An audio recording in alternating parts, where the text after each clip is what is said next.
Bonsoir à tous. Donc moi je dois me présenter. Donc je suis Philippe Van Maastricht. On va dire Van Maastricht. Il y a plusieurs versions. Voilà, on va se tenir à celle-ci. C'est un nom néerlandais pour ceux qui veulent, parce que mon père est néerlandais.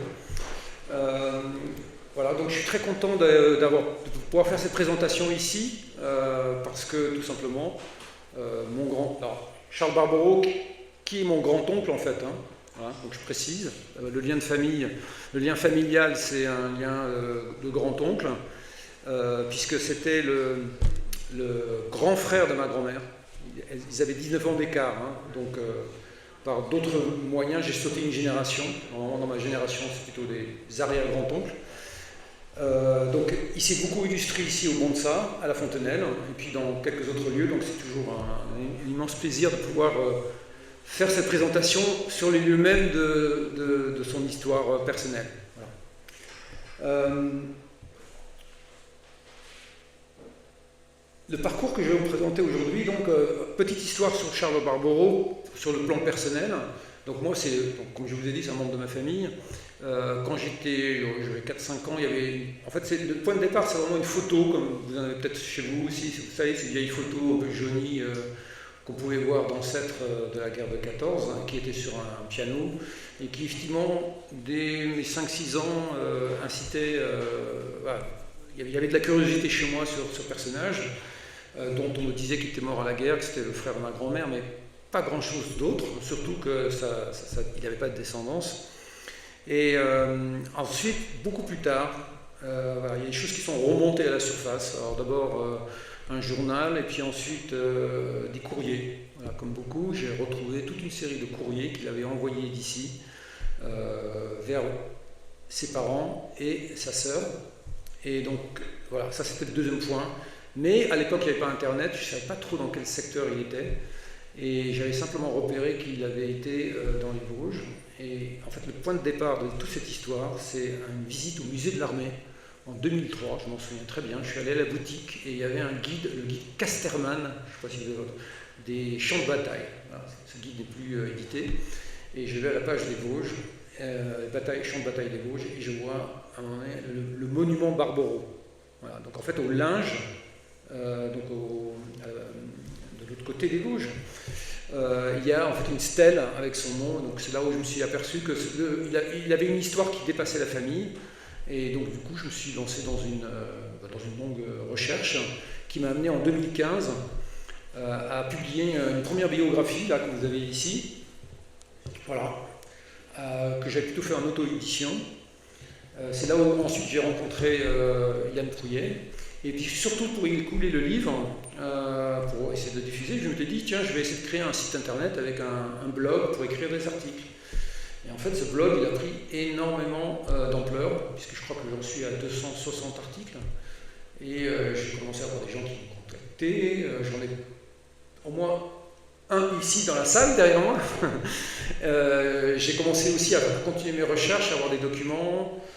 J'ai des personnes qui ont aussi publié, donc en fait ça fait énormément de matière, et c'est ça qui m'amène aujourd'hui à republier dans une version augmentée. Globalement, la pagination a triplé, alors il n'y a pas que Barbero, mais beaucoup, avec d'énormes nouveaux éléments. Voilà. Donc c'est ça un peu le parcours que j'ai avec ce grand-oncle. Alors ce soir, je vais vous présenter son parcours, voilà, globalement. Et puis bien sûr avec les points importants qui sont liés au secteur ici, c'est-à-dire la Fontenelle bien sûr, mais il y a aussi d'autres zones où il est intervenu. L'histoire, le but pour moi, c'est de faire, moi j'aime bien ce terme de passer de l'histoire avec un petit H à la grande histoire.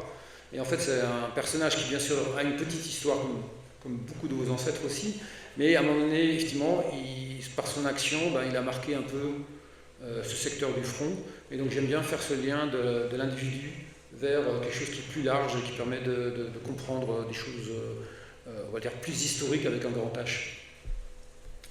Alors, on va rentrer dedans. Alors moi j'ai organisé la présentation en fait un petit peu par 4 lieux qui vont symboliser 4 grands thèmes. Un premier, ça va bien sûr Paris, que je vais associer à comment est-ce qu'un comment est-ce qu'on devient officier en fait sous la Troisième République. Quel est le parcours, quel est le fond familial, quelles sont les choses qui vont les stimuler. Un deuxième lieu, ça va être Toulon, vous voyez en bas, qui va être en fait l'importance de l'aventure coloniale pour les cadres de l'armée française. Lui, il va être officier colonial au début, parce qu'en fait, ça va être un creuset dans lequel beaucoup d'officiers qui vont ensuite combattre en 14 vont apprendre l'initiative, vont avoir en fait une formation très particulière qui va être très très utile pour s'adapter ensuite lorsque la guerre va se déclencher. Après, le troisième lieu, ça va être Belley, puisqu'il va revenir en France, en métropole en tout cas, et il va devoir rejoindre l'armée métropolitaine. Et j'associe Belley à ce que moi j'appelle l'impréparation de la guerre.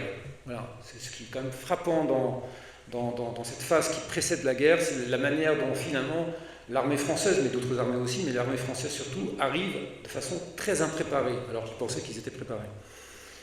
Et puis bien sûr, le troisième grand lieu, ça va être les Vosges, puisque l'année qui va passer avant son décès au Linge va entièrement se dérouler dans la zone Vosges-Alsace. Voilà. Alors, Paris. On va regarder un petit peu comment on devient officier à l'époque. Alors, Charles Barberouet, il naît ici à Paris. Donc en fait, sa famille, je vais revenir dessus, vient plutôt de l'Est, mais il naît en 1876 dans un quartier de Paris, plutôt côté Montparnasse, le quartier de Plaisance. Alors bien sûr, Paris tel qu'il est aujourd'hui n'a rien à voir avec l'époque. Hein. À l'époque, ce quartier est un quartier qui a été incorporé quelques années avant, donc il y a des parties qui ne sont pas encore construites. Il y a beaucoup d'ouvriers, c'est plutôt un quartier populaire, il y a même des usines qui sont là. Et donc il naît là de parents qui, eux, ont en fait un magasin, une crèmerie un peu plus loin. Voilà. Donc c'est un Parisien. Alors voilà, vous avez une image un petit peu de ce Paris de l'époque, hein, qui est un Paris un peu construit un peu à la va-vite avec des petites maisons. Alors moi, j'ai jamais retrouvé sa maison, une photo de sa maison, mais c'est un peu de ce type-là. C'est pas très loin, c'est quelques mètres. Donc c'est un Paris très très populaire dans lequel il naît. Et voilà, il est dans une famille qui va connaître une certaine ascension sociale. Vous voyez au centre son père, donc mon arrière-grand-père, pour être très précis. Il est né alors il vient de l'Est, donc de la Franche-Comté, il vient de Haute-Saône. C'est un homme qui a servi 7 ans dans l'armée impériale. Donc déjà, il y a cet arrière-plan. Il avait participé au tirage au sort. Il avait fait 7 ans. Et puis, il avait surtout terminé en 1870 à Paris, où il était dans la garde nationale. Alors, dans mes trouvailles personnelles, ce que la famille ne savait pas, c'est que, étant dans la garde nationale, ayant eu la commune de Paris, j'ai découvert que, en fait, il avait été passé en... Vous savez, il y a eu des jugements après. En fait, tous les soldats de la garde nationale de Paris, après la commune de Paris, sont passés en jugement. Et donc, j'ai trouvé qu'il était aussi passé en jugement. Ça a dû le marquer, mais c'est quelque chose qui n'était pas du tout connu dans la famille. Je ne pense pas qu'il était communard, mais en tout cas, c'est quelque chose que j'ai découvert. Et à côté de lui, alors lui, alors je ne l'ai pas dit, mais il y a une caractéristique quand même des gens de l'Est. Alors je pense que c'est encore vrai aujourd'hui, mais à l'époque, c'est vrai que c'est des populations qui ont un patriotisme extrêmement affirmé, très clairement. Les Allemands ne sont pas loin, la menace est là. Lui, par exemple, il a un frère qui va participer aussi à la guerre de 70, qui va être pris à Metz. Mais surtout, ils ont un grand frère qui était aussi dans l'armée et qui a été tué à Sébastopol pendant la guerre de Crimée. Donc il y a toute cette histoire, et leur père à eux était soldat de Napoléon. Voilà. Donc vous voyez, il y a un poids militaire quand même, une histoire militaire et un engagement patriotique qui est très fort, et qui va forcément, surtout en 1876, peser sur les enfants dans la manière dont ils vont se former, même intellectuellement, et dans l'ego qu'ils vont avoir. À côté de lui, vous avez sa mère, qui est dans un milieu plutôt populaire, de la Brie, donc pas vraiment de l'Est, mais comme de l'Est de Paris, et dont les parents s'étaient déjà installés dans le quartier pour faire du commerce, donc une crèmerie. Et puis vous avez les 3 enfants, donc vous avez le grand qui est derrière, qui s'appelle Adolphe, qui va devenir centralien, qui va servir en 14. Charles, que vous voyez ici, et puis leur petit frère, qui est là, qui s'appelle Philippe, et qui va devenir officier de marine, il va faire le naval. Et lui, il est intéressant parce qu'il a un fils qui est plus connu que Charles Barbaroux, qui est Roger Barbaroux, qui est un compagnon de la Libération, et qui va aussi, d'ailleurs, s'illustrer dans les Vosges en 1944. Vous voyez pas ma grand-mère parce qu'elle n'était pas encore née à l'époque. Alors, ils ont une ascension sociale assez importante au début, parce que bon, le commerce marchait bien, et puis surtout, mon arrière-grand-père avait la bosse du commerce, hein, donc ça a pas mal aidé. Juste avant, la vocation militaire, c'est une petite photo, j'aime beaucoup cette photo. Vous voyez ici le petit Charles avec son fusil et son grand frère qui a le cerceau, là. En fait, normalement, c'était le grand frère qui devait avoir le fusil. Et le petit le cerceau, et en fait, il l'a arraché à son frère en disant « ce sera moi le soldat ». Donc vous voyez, c'est assez précoce. La thématique était déjà dans la famille, chez lui en tout cas, très très très jeune. Alors, c'est une famille assez qui a une ascension, mais qui travaille dur, et surtout qui est très axée sur l'éducation. Et mon arrière-grand-père était assez en avance sur son temps, et comme il avait des problèmes caractériels avec son fils Charles, qui est quand même assez difficile, il a envoyé son fils, donc Charles, et son grand frère en Allemagne. Donc, on est en 1892, il l'envoie pour avoir une éducation à la prussienne. Donc, je ne sais pas si vous voyez ce que ça veut dire. Et donc ils vont à Leipzig en 1892. Ça va lui donner une qualité, c'est qu'il va parler couramment l'allemand. Voilà, donc qui est quand même pour un officier important pour pouvoir lire tout ce qui paraît dans l'Allemagne. Et puis par la suite aussi pendant la guerre. C'est jamais dit dans ses courriers, mais on sait que voilà, il n'y a pas de problème à interroger les prisonniers, par exemple. Alors on voit d'ailleurs, j'ai retrouvé une carte postale de l'époque où il écrit en allemand à ses parents. Vous voyez. Donc ça, c'est une carte postale. Quand il a voyagé un petit peu autour de Leipzig, hein, il a envoyé cette carte et c'est partiellement écrit en allemand. Voilà. Il veut devenir militaire.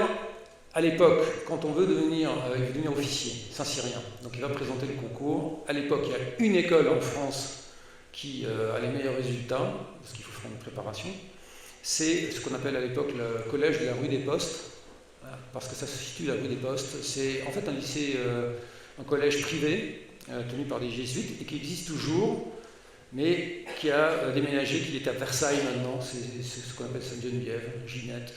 C'est un lycée qui est... Mais à l'époque, il était en plein Paris. Alors. Et c'est l'école qui a les meilleurs résultats.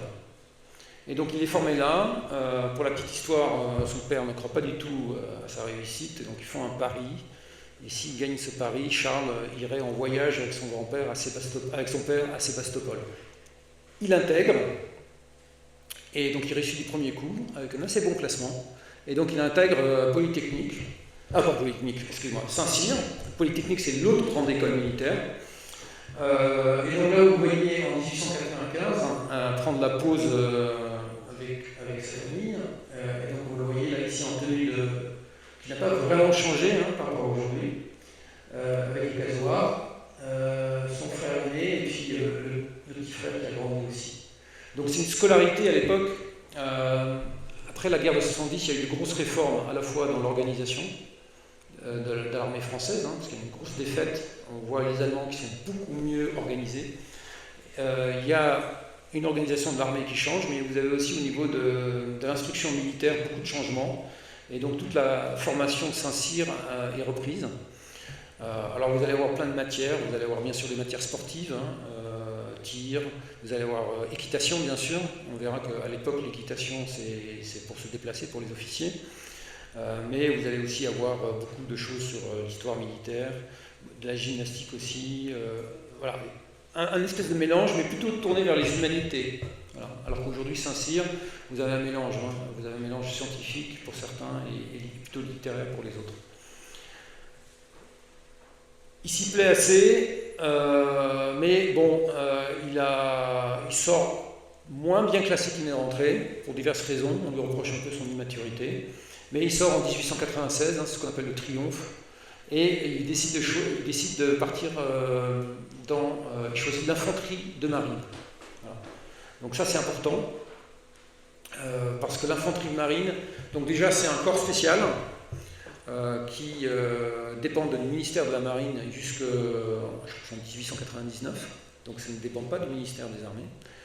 Historiquement, c'était un corps qui avait comme rôle de défendre les comptoirs français. Et bien sûr, c'est à l'époque le corps militaire qui va participer à la colonisation. Alors, c'est aussi un corps qui est très particulier. Pourquoi est-ce qu'on rentre dans l'infanterie de marine? Alors, il y a l'aventure, parce que finalement, la vie de garnison en France à l'époque, c'est quand même un peu ennuyeux en fait. Et donc là, vous partez à l'aventure, donc il y a l'attrait de l'aventure, des contrées, il y a tous les récits qu'il y a aussi sur cette question-là. Vous avez un avantage financier, ils sont beaucoup mieux rémunérés. Il y a un problème de rémunération à l'armée, que ce soit pour les sous-officiers ou les officiers. Et donc l'aventure coloniale vous donne une meilleure rémunération, et puis vous avez un meilleur avancement. Globalement, vous devenez capitaine beaucoup plus vite que si vous êtes dans l'armée métropolitaine. Une énorme différence. Globalement, il faut 7 ans quand vous êtes dans la coloniale, l'infanterie de marine, mais beaucoup plus quand vous êtes dans l'armée métropolitaine. Ça attire des jalousies entre les deux. Je dirais que l'infanterie de marine, ils vont dire qu'ils ont le sens de l'initiative, qu'ils savent prendre prendre les situations en main. En revanche, ils ont un gros problème, c'est que la guerre qu'ils mènent n'est pas une guerre moderne. Globalement, leurs adversaires, c'est pas l'armée allemande. Et donc, il y a aussi un problème de perte de compétences. C'est un des reproches que vont leur faire les officiers métropolitains. Voilà, mais c'est important parce qu'en fait, ces officiers, on le verra par la suite, sont des officiers coloniaux, vont avoir une influence importante sur l'armée. Et il y a même des officiers qui ne sont pas dans l'infanterie de marine, mais qui vont devenir importants. Joffre, par exemple, qui est du génie, qui n'est pas un infanterie de marine, il fait une partie de son parcours en Afrique et à Madagascar. Et ils vont d'ailleurs se retrouver. Gallieni, c'est pareil. Gallieni, c'est celui qui va conquérir le Madagascar. Donc on voit beaucoup de cadres qui passent par les colonies. Et c'est frappant quand vous voyez tous les parcours des officiers. Beaucoup sont passés par l'aventure coloniale. Et à mon avis, c'est une des explications de la capacité de l'armée française, après les difficultés de 14 au début, à devenir, à rebondir en fait. Alors, il arrive à Toulon et il va partir, dans un premier temps, il va partir en Crète. Donc c'est son premier poste, il est sous-lieutenant. À l'époque, en Crète, ça fait partie de l'Empire ottoman, et les Grecs essayent d'envahir l'île pour l'annexer. Vous avez un conflit, et les grandes puissances vont jouer un peu le rôle de casque bleu, on dirait aujourd'hui. Donc ils vont intervenir, ils vont débarquer, il y a des Français, je crois qu'il y a des Anglais aussi, il y a d'autres personnes. Il va y rester 2 ans. Il ne va pas combattre, mais il va faire de l'interposition. Voilà. Et donc là, vous le voyez jeune, sous-lieutenant, en tenue coloniale, blanche, et puis à côté de 2 officiers qui sont plus aguerris, vous voyez, ils ont des décorations, donc ils ont un certain âge. Et il va apprendre les premiers rudiments du métier. Donc il parle beaucoup de son sous-officier qui était avec lui, qui va vraiment lui apprendre son métier. Alors, à l'époque, quand vous partiez dans l'infanterie de marine, qui va devenir, à partir de 1899, l'infanterie coloniale, donc il y a une réorganisation, elle va être attachée à l'armée, donc il y a un changement. Vous partiez pour 2 ans, et donc vous reveniez tous les 2 ans. Voilà. Donc il profite d'un retour pour se marier. Alors c'est un mariage arrangé, puisque lui et son frère vont épouser 2 sœurs. Oui. Il paraît même qu'ils ont interverti les sœurs, donc pour vous dire. Voilà. Une petite anecdote. Une autre anecdote, ça c'est familial, c'est pas dans le bouquin parce que ma mère ne voulait pas que je l'écrive, mais son épouse, Alice, serait peut-être la petite fille de Napoléon III. Ça c'est un scoop. Parce que sa mère était de père inconnu, mais avait une énorme dot. Donc il y a cette histoire dans la famille qui existe. Et voilà, mais on n'en est pas sûr. On n'a pas fait de test génétique. Et tout de suite, il se marie et 3 mois plus tard, il repart. Voilà. Elle va attendre un enfant, il ne le reverra que 2 ans plus tard. Vous avez ces absences de 2 ans. Et il part à Madagascar. Et donc il arrive ici au nord de Madagascar, qui vient d'être conquise par la France, ou en tout cas pacifiée, on va dire ça comme ça. Et il arrive à Diego Suarez, qui est à l'époque la grande base. En fait, la France va avoir des grandes bases navales dans les différents océans pour pouvoir appuyer sa flotte. Et donc, ils ont décidé de construire cette grande base au nord de Madagascar pour l'océan Indien. Et donc, c'est la base de Diego Suarez. Et au même moment arrive Joffre, qui est du génie et qui a comme fonction de fortifier Diego Suarez et de l'intégrer à d'autres lieux de Madagascar. Donc en fait, Joffre, il arrive là pour construire la défense terrestre de Diego Suarez, parce que les attaques peuvent venir par l'intérieur. Et en fait, donc, Charles Barbaro va participer à ça. Donc il arrive là-bas, c'est une armée professionnelle, hein, l'infanterie de marine. Il est dans une équipe constituée et il va faire une première mission qui est une mission d'exploration pour ensuite construire des poteaux télégraphiques. Donc ça, c'est une véritable aventure dont les carnets ont été publiés après la guerre. Et donc il va partir avec des porteurs, avec quelques soldats, et il va explorer la vallée. Et donc c'est assez complexe. Vous êtes vraiment dans une forêt vierge, très difficile à franchir. Et donc il va faire des relevés et ensuite il va revenir pour construire les topos topographiques. Donc ça veut dire, bien sûr, beaucoup de rencontres avec les populations locales, c'est beaucoup de maladies tropicales, infections, donc il y a quand même beaucoup de décès. Et puis c'est aussi un apprentissage de la topographie, de la construction. Voilà, il y a tout ça qui intervient et c'est très très très différent de ce qu'il aurait eu dans une carrière métropolitaine. Alors une fois qu'il a terminé ça, il est censé occuper un poste, mais ça ne se fait pas, et du coup il part pour une deuxième mission. Il va descendre sur le côté et puis il va construire du chemin de fer. Voilà, donc sur cette partie-là, ici. Donc il va partir en bateau ici, et puis ici il va explorer et puis construire une voie de chemin de fer. Et puis il va surtout faire beaucoup de cartes de relevés topographiques. Donc il apprend vraiment le sens du terrain. Le seul problème, c'est qu'après il revient, c'est qu'il va contracter une maladie, comme beaucoup. Alors je ne sais pas quelle est la maladie, mais en tout cas c'est suffisamment grave qu'on pense qu'il ne survivrait pas. Donc il est rapatrié, parce qu'il est en long voyage en métropole, et il va rester 2 ans en convalescence. Donc ça c'est une photo pendant sa convalescence. Pendant 2 ans, il va essayer de passer quand même pendant la convalescence l'école supérieure de guerre. Il va l'avoir à l'oral, mais il l'aura pas. Il l'a écrit, mais il l'aura pas à l'oral. Et puis sinon, il va faire du soin, des cures. Il va venir dans les Vosges d'ailleurs à plusieurs reprises. Mais ça veut dire que aussi c'est sa carrière qui est un peu à l'arrêt. Et finalement, il est déclaré inapte aux colonies. Donc finalement, c'est la fin de sa carrière dans l'infanterie coloniale. Et du coup, il est reversé dans un régiment.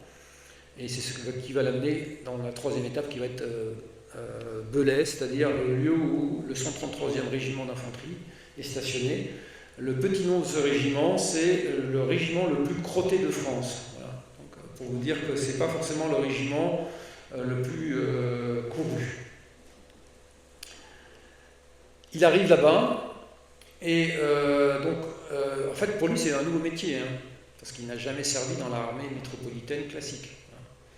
À l'époque, à partir de 1870, le volume de l'armée a beaucoup augmenté, et puis ça continue, et donc il y a des problèmes de logement. Donc les régiments, en fait, sont souvent localisés dans plein endroit, il n'y a pas assez de casernes. Lui, il va se retrouver dans un des 5 lieux où le régiment est stationné. C'est une ancienne abbaye qui se trouve au-dessus du canal du Rhône que vous voyez au fond, et qui est aménagé, et qui est sur un piton, donc en fait très coupé. Donc ils vivent là-dedans, il fait froid. Pour aller à Belay dans une ville, c'est assez loin, donc globalement ils vivent entre eux. Voilà, c'est une vie plutôt monacale, on va dire ça comme ça. Mais qui lui convient très bien, et dedans il y a une compagnie,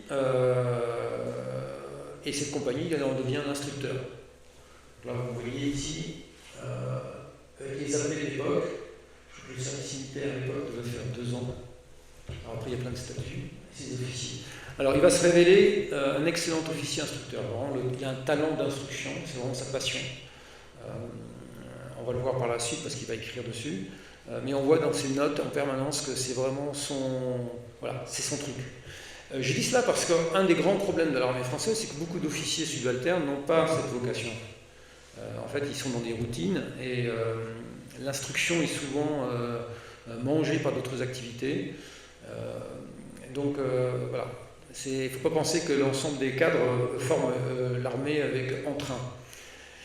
Alors, c'est quoi la vie militaire d'époque? C'est l'entraînement, c'est beaucoup de tâches, mais c'est aussi beaucoup de manœuvres. Alors, par exemple, ils vont au Val d'Aron, qui est situé beaucoup plus loin, ils y vont à pied, hein, donc c'est une marche, je crois que c'est 150 km. Voilà, donc il faut imaginer 150 km de marche. Donc ça, c'est une carte postale qu'il a envoyée à ses parents. Voilà, là, c'est des manœuvres qu'il fait un peu plus tard à Langres, vous le voyez au milieu, ici, il est ici. Avec les officiers. Donc là, c'est un autre grand camp militaire. Et puis, voilà. Et là, vous le voyez à la manœuvre. Alors, c'est un peu plus tardif. Et là, vous le voyez ici sur le côté, à cheval. Alors, ça, c'est intéressant aussi comme photo, parce que, d'une part, vous voyez la place de la bicyclette. L'armée française, à l'époque, a des chasseurs à pied, des chasseurs alpins. Il y a aussi des chasseurs à bicyclette. Et puis, la bicyclette est utilisée beaucoup par l'armée. Et deuxième chose qui est intéressante ici à voir, c'est que les officiers, comme vous voyez, ils sont à cheval. C'est l'infanterie, ils sont à cheval. L'officier à l'époque utilise le cheval de façon très intensive pour aller faire des repérages. Le cheval va rester, même derrière la ligne de front, les officiers vont garder un certain temps les chevaux. Ici, à la Fontenelle, on voit dans les récits les officiers qui, de temps en temps, quand ils sont retirés du front, retrouvent leur cheval et vont aller faire de l'équitation dans la région. Quand lui, il va monter au linge, il a encore son cheval, Barbaro. Et puis la troisième chose que je trouve toujours intéressante, c'est de voir le corps qui est derrière. Vous voyez, en fait, tous les soldats sont pareils. Voilà. L'armée française, c'est des fantassins avec des fusils. Globalement, c'est ça. Il n'y a pas des spécialisations qu'on va trouver à la fin de la guerre. C'est une armée assez uniforme. Bien sûr, il y a des équipements comme les mitrailleuses, mais pas en très grand nombre. Le fantassin, il est assez, comment dire, c'est un clone, quoi. Il y en a vraiment beaucoup. Alors, à partir de 1909, après ces manœuvres, il arrive à la fin de son temps de commandement et on en fait un officier de mobilisation. Donc en fait, il doit préparer la grande mobilisation. C'est un poste pas administratif, assez, pas forcément très intéressant, mais lui, il va le prendre à cœur. Gros avantage, il revient à la ville, et donc il va pouvoir s'insérer un peu dans la vie sociale. Voilà.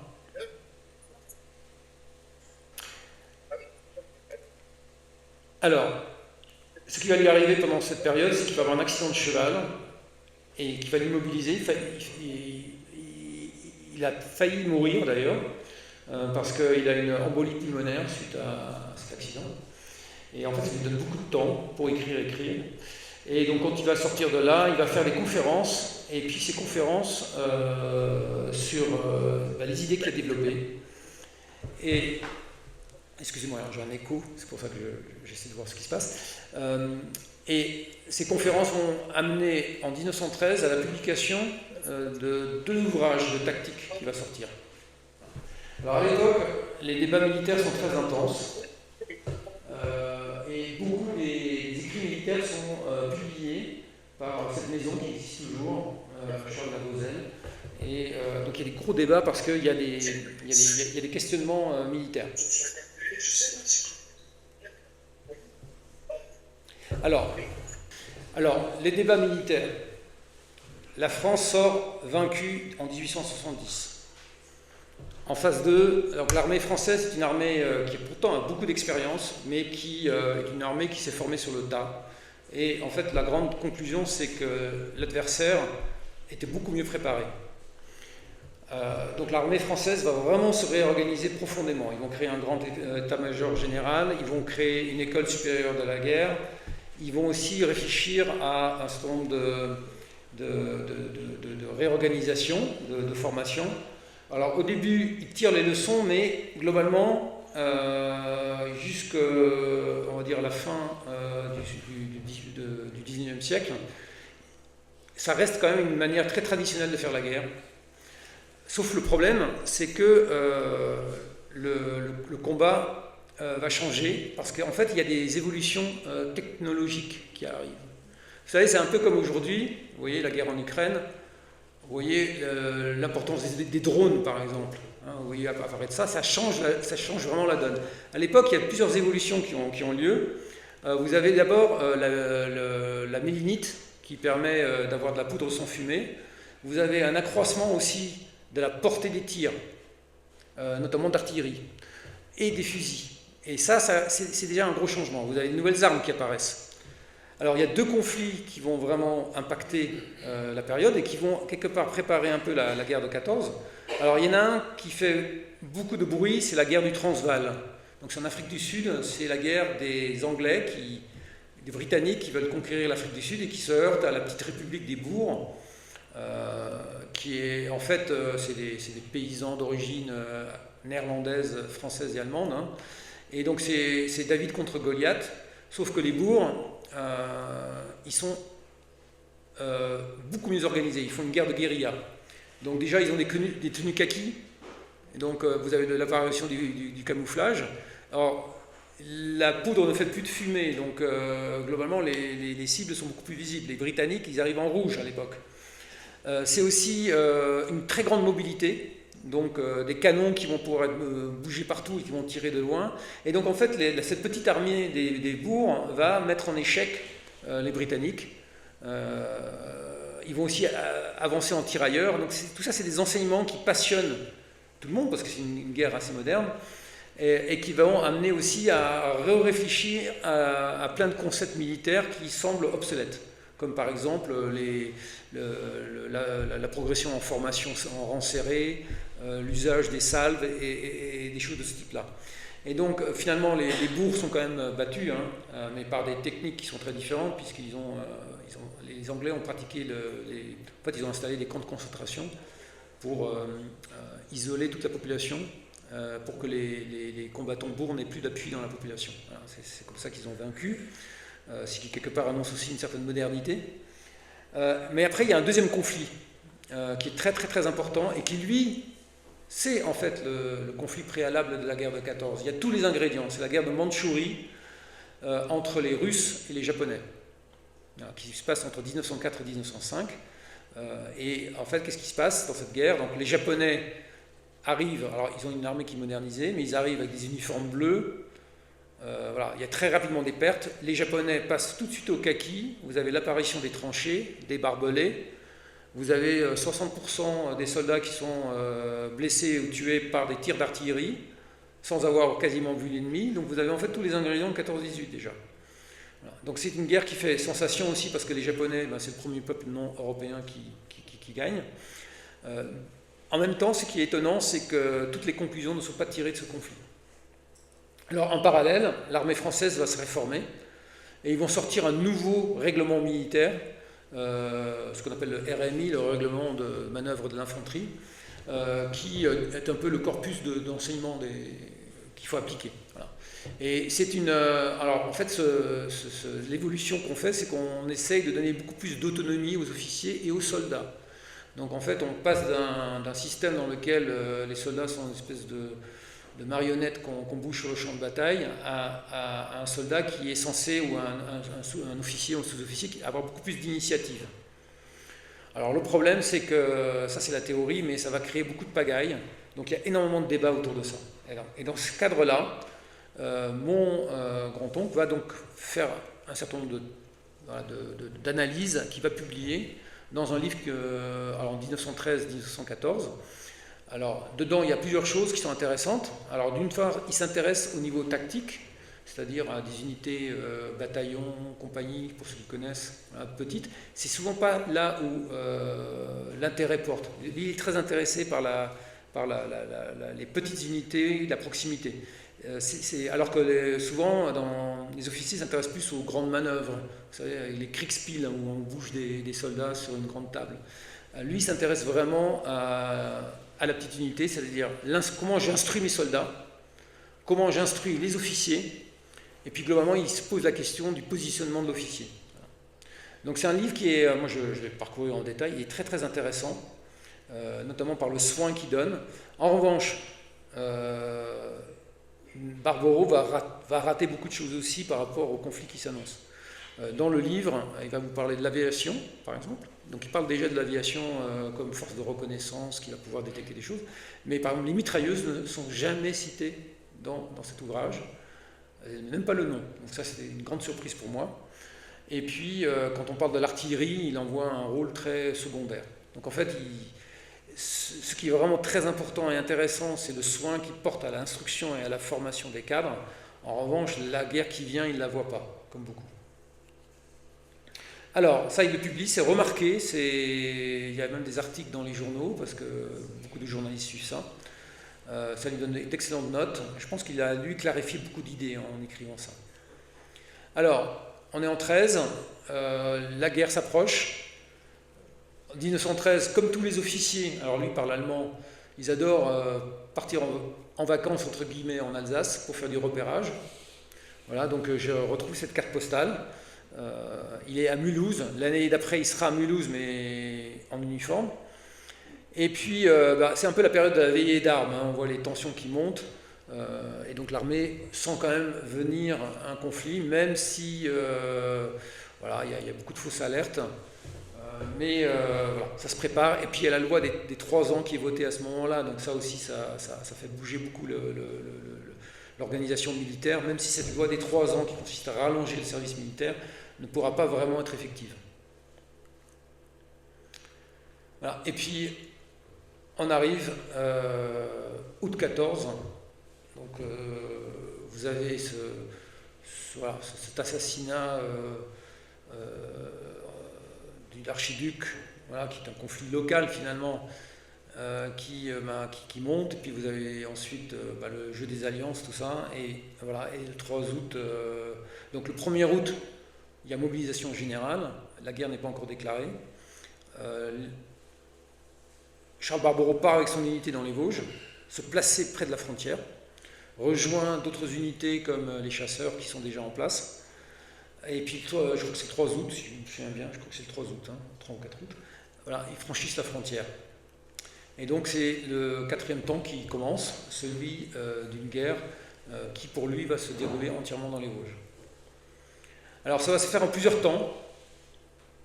Alors, le premier temps, c'est le mois d'août. C'est l'invasion de l'Alsace. Il va y avoir 2 invasions. Invasion. C'est pas comme ça qu'on présente ça à l'époque, hein, puisque ce sont les provinces perdues. Donc, mais à 2 reprises, les Français vont rentrer. Donc, la première fois, ils vont rentrer, je crois que c'est le 7 août.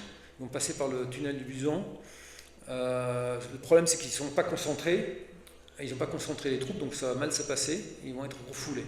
Donc, ils vont mieux préparer et puis ils vont faire une 2e invasion. Donc voilà, vous les avez ici. Et donc lui, il va participer aux 2 campagnes. Il est adjoint au 1er bataillon du centre 3e RI, donc il ne commande pas encore en bataillon. Voilà, et donc il va passer ici. La frontière à l'époque, vous la voyez ici, vous voyez, aujourd'hui on est plutôt là. Et donc il y a une première invasion qui va plutôt se faire pour lui ici, la première. Et puis la 2e fois, il va pousser jusqu'à Mulhouse. Alors la 2e invasion se passe plutôt bien, et donc ils occupent, et j'ai même des courriers du 25 août où il est à Mulhouse, il se promène à cheval, pour lui la guerre se présente très bien. Alors, j'ai pas beaucoup de photos, de documents de l'époque, mais là vous voyez, ça c'est une photo qui était prise par de l'infanterie, alors une photo que j'ai trouvée, mais en fait on est quand même toujours dans la guerre de mouvement. Quand on regarde en détail, on voit quand même que les pertes sont quand même déjà très importantes. Le problème, c'est que vous avez le front du nord de la France où ça ne se passe pas très bien. Hein, vous avez la bataille des frontières, les Français perdent. Il y a un repli généralisé, et donc l'état-major demande aussi l'évacuation de l'Alsace. Et donc il se replie, et donc c'est le 2e temps qui va se passer plus près d'ici, puisque ça va être ce qu'on va appeler la bataille des cols, qui vont se passer col du Bonhomme, col des Journaux, Mandray, où il s'agit en fait de se replier et puis de tenir la frontière face aux Allemands. Tout ça dans un cadre beaucoup plus général, où voilà, les troupes françaises sont en train de reculer à toute vitesse, mais en bon ordre. Voilà. Alors, donc c'est la bataille des Cols, et c'est vrai que je dirais que c'est vraiment le début voilà, la guerre s'accélère. Et c'est aussi un moment où on va avoir un changement de cadre. Vous avez tous entendu parler des limogeages, ces généraux incompétents ou soi-disant incompétents qui ont été retirés du front. Ça va aussi se passer dans ces zones-là. Il y a des officiers qui sont tués, et puis on va remplacer par les plus capables. Alors, la première chose qui se passe quand même, et ça on l'oublie souvent, c'est que l'armée française se replie alors lui il va se replier par le col de la Schlourte. Il fait très très chaud. Je crois que leur marche de la dernière journée c'est plus de 40 km. Avec 30, je crois que leur pactage n'est pas loin des 30 kg. Voilà, sous la chaleur, avec un dénivelé de 1300 mètres. Ils se replient et ils sont engagés quasiment immédiatement le lendemain. Et dans la zone, il y a déjà des combats extrêmement durs autour de Mandray, faits par les chasseurs. Là, eux, ils vont être engagés donc, aussi sur Mandray, mais surtout au niveau des cols des journaux, et vous allez avoir des attaques successives pour essayer contre les Allemands, où ils essaient de reprendre des positions. Ce qui est frappant quand on voit ces combats, c'est le nombre de cadres d'encadrement et de soldats qui sont tués. Les pertes sont énormes. Ce qui va se passer, en fait, c'est que le 4 septembre, dans ces combats, pour le régiment, alors le 4 septembre, c'est le début au nord de la bataille de la Marne. Il n'y a pas de renfort, et donc ça devient compliqué. Et le 4 septembre, il y a un bombardement, et alors d'une part, le 133e régiment, le colonel est tué, blessé, donc il va être remplacé par quelqu'un qu'on connaît bien ici, qui est Daillet, le lieutenant-colonel Daillet, qui est enterré pas loin d'ici. Et puis, dans le cadre du premier bataillon, il se passe aussi quelque chose que moi j'ai découvert récemment. En fait, le matin, le premier bataillon s'appelle le bataillon Falconet, et l'après-midi, dans les documents, il s'appelle le bataillon Barbereau. Et il n'y a pas d'explication. Pendant très longtemps, j'ai pensé que le Falconet, le commandant Falconet, était blessé. Et en relisant le livre, donc récemment, j'ai eu accès en fait à la liste des blessés. Je me suis aperçu qu'il n'était pas blessé. En fait, ce qui s'est passé, c'est qu'il a été démis de ses fonctions. Il y a eu voilà. Et en fait, il y a un grand silence dans tous les documents, mais le commandant Falconet a été, voilà, sur le champ, on l'a démis. Il a eu un gros manquement, et il a été remplacé sur le champ par Barbereau, qui était son adjoint. Alors, c'est intéressant parce que c'est un thème autant on parle beaucoup des généraux, mais j'ai vu à plusieurs reprises le thème des officiers qui sont remplacés comme ça, suite à des manquements, et c'est souvent, en fait c'est plutôt un silence, c'est un non-dit dans les documents. Donc, là j'en ai trouvé un, et j'étais vraiment très très très surpris quand j'ai découvert ça. Et donc Barbereau reprend le commandement. Le problème c'est que l'unité est en très très très mauvaise posture, parce que d'une part, globalement, plus de la moitié du bataillon est déjà hors service. Et puis, il y a un autre bataillon du régiment qui est quasiment capturé et détruit. Donc, voilà. Et donc, il y a un gros repli, et ils n'ont pas de renfort. Donc, ils vont se replier, mais on va leur demander quand même de résister à tout prix. Donc, c'est là l'engagement de la bataille des Cols. C'est là où les premiers tranchées sont creusés. Alors, ça va être assez dur. Il va y avoir des appuis d'artillerie, mais finalement les Français vont réussir à repousser les assauts allemands. Et après, comme la bataille de la Marne tourne bien pour les Français, les Allemands aussi sur ce front ici vont reculer. Voilà. Donc après, les Français finalement vont entamer une poursuite. Là, vous voyez une vue du côté des cols du journaux, c'est le village le hameau du Chipal qui est en feu. Donc en fait, les Français, une fois que les Allemands sont en retraite, ils vont essayer de les poursuivre, mais vous avez une perte de contact. La même chose va arriver ici. Donc là, on va arriver sur le 3e secteur, qui est, voilà, vous voyez les noms, Bonsa, on y est. On est vers le 12 septembre. Là aussi, les Allemands sont en train de reculer, donc l'armée française, ce qu'il en reste en tout cas, se met à sa poursuite, avec toujours cette perte de contact. Voilà. Et donc le bataillon Barbero part dans cette région et va arriver ici autour du 14 septembre pour la première fois. Voilà. Donc là, on rentre vraiment dans une grande phase de la Première Guerre mondiale, à savoir la guerre des tranchées, qui démarre ici, à cette période-là. Alors, Barbero ici, son bataillon, qui commande donc depuis très peu de temps, arrive, donc je crois que cet après-midi j'y étais aussi moi dans le secteur, et donc ils arrivent d'abord à Saint-Jean-d'Ormont, à pied, à toute vitesse, et puis ils sont engagés tout de suite au niveau de la Fontenelle où les Allemands se sont arrêtés. Donc en fait il y avait des chasseurs avant, il y avait des combats assez durs, et les Allemands le 15 septembre encore occupent cette zone-là, et Barbero, son bataillon, va être engagé pour prendre cette position qui est stratégique. Alors comment ils vont faire? Ils vont passer plutôt par le village de la Fontenelle, par l'arrière. Donc là, c'est une photo qui est un peu plus tardive, je ne sais pas si vous reconnaissez. Donc là, vous avez le sommet. Donc ils vont passer plutôt par derrière. Alors Barbero va être assez... Voilà, c'est là où vous voyez la qualité de l'officier aussi. Il va infiltrer de façon très progressive pour limiter les pertes, avec des techniques. Alors on a dit que c'était des techniques de... Il a reproduit des techniques qu'il avait vues dans les rapports de Mandchourie. L'idée, c'est vraiment de prendre son temps en limitant les pertes. Puis, c'est l'assaut au sommet, ils arrivent à le prendre. Et donc ça, c'est le 16 septembre. Et ils s'installent. Voilà. Et donc là, c'est le moment où, finalement, les Français ont le sommet.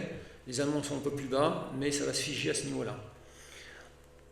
Dans la foulée, il est retiré et il a sa deuxième mission, c'est de prendre la côte 583 qui est au niveau de Juminfin. Donc là, pareil, réengagement. Il se met à beaucoup pleuvoir à l'époque d'ailleurs, sur ces journées-là. Et finalement, en fait, les Allemands ont déjà abandonné la position quand ils attaquent. Donc il n'y aura pas vraiment de combat. Première chose qu'il fait quand il est là-haut, il se met à fortifier. Et donc à commencer vraiment l'installation de tranchées. Et c'est un peu sa marque de fabrique, là où il est le plus connu, ici dans la zone. Barbero, il va devenir ce qu'on appelle le fortificateur de la Fontenelle. Voilà. N'oubliez pas Madagascar. N'oubliez pas qu'il a déjà fait de la construction, qu'il a une très bonne connaissance des matériaux. Voilà, on va dire que c'est un bricoleur. C'est aussi un homme qui a beaucoup réfléchi. C'est un homme qui aime beaucoup inventer. Donc, très rapidement, que ce soit à Juminfin, mais surtout en haut, il va transformer la position dans une sorte de camp fortifié en faisant des innovations. Donc ça, c'est des photos qui viennent de Dominique Saint-Pierre. Donc en haut, il va installer un sorte de blocos, en français on dirait plutôt une casemate, assez renforcée. Il va innover en mettant des chambres d'éclatement, donc en fait un espace, vous savez, il faut un toit de protection, et puis vous faites un espace, et un deuxième, c'est pour que s'il y a des explosions, les soldats ne soient pas tués en dessous. Il va aussi tout de suite engager du fil de fer barbelé. Par la suite, il va même inventer des nouveaux procédés d'installation. Il va bien sûr apprendre à bien placer ses mitrailleuses. Donc là, effectivement, la mitrailleuse, elle commence à prendre de l'importance dans les combats. Voilà, des tranchées où il peut se promener à couvert. Il aime beaucoup le camouflage aussi d'une certaine manière. Il utilise beaucoup la végétation, vous le voyez bien ici. C'est des procédés qu'il va réutiliser par la suite. Et puis, on va appeler le bataillon Barbero. Il va avoir de l'influence sur les autres bataillons et le régiment va s'appeler, à un moment donné, il va avoir le surnom de régiment sapeur. C'est la réputation. Alors, c'est pas forcément positif pour les autres régiments, parce qu'ils voient ça un peu comme des tâches moins nobles, mais leur réputation de bâtisseurs et de constructeurs va s'imposer, et c'est vraiment leur marque de fabrique. Ils vont faire ça ensuite, donc Barbero va glisser vers Spitzenberg, et ensuite vers Lormont, et à chaque fois, il va créer une nouvelle position. Là, tout à l'heure, j'ai vu quelqu'un qui a retrouvé des traces Là, c'est vous, hein, potentiel de son intervention. Et il y a même une photo dans l'historique du 133e, j'aime bien, vous connaissez les pubs de lessive, vous savez, vous avez le truc sale, et puis après ça sort avec homo, et puis c'est tout blanc. Ben, c'est un peu pareil. Ils disent, voilà les régiments qui sont avant, et voilà ce qu'ils nous donnent, et voilà ce que nous on leur rend. Voilà, donc ils font, voilà, moi j'ai trouvé ça assez intéressant. À partir de décembre, il reçoit la Légion d'honneur à Saint-Dié. Ça, c'est une photo qui est prise à Saint-Dié. C'est intéressant comme photo aussi, parce que vous voyez un peu la transformation de l'armée. Vous êtes sur une tenue d'officier, alors vous voyez, il fait le choix. Il n'est plus dans la tenue 14 pantalons rouges. Déjà, il a changé. Vous voyez qu'il fait le choix de la technicité. Ici, il pose avec sa sacoche à cartes.